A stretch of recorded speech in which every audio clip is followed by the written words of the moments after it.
সকালবেলা গেটের কাছে দাঁড়িয়ে আছে গাড়ি। ঠাম্মা দাদু সত্যি যাবে ছেড়ে কি এই বাড়ি? বলেছিলে এই বাড়িটা দাদুর টাকায় কেনা। কত দিনের কত স্মৃতি, কত কালের চেনা।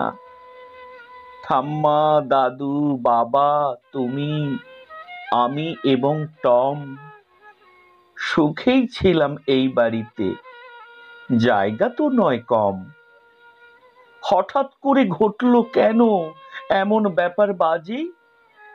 যতই আমি চিন্তা করি বুঝতে পারি না যে এখন কেন এই বাড়িতে হয় না ওদের ঠাঁই। সেই কথাটা তোমার কাছে জানতে আমি চাই।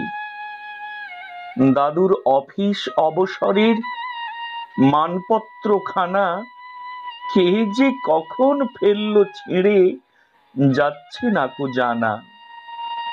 দাদুর ছড়ি ছাতা ঘড়ি কতই কি যে আছে, কমে গেল তাদের কদর তোমাদেরই কাছে।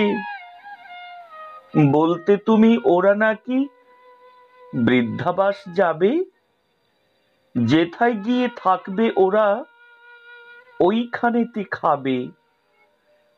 বৃদ্ধাবাস জায়গা কেমন, থাকে সেথায় কারা? সেথায় বুঝি থাকে মাগো প্রবীণ মানুষ যারা। তোমরা যখন বুড়ো হবে রাখছি বলে মা বৃদ্ধাবাসে পাঠিয়ে দেব, চিন্তা করো না।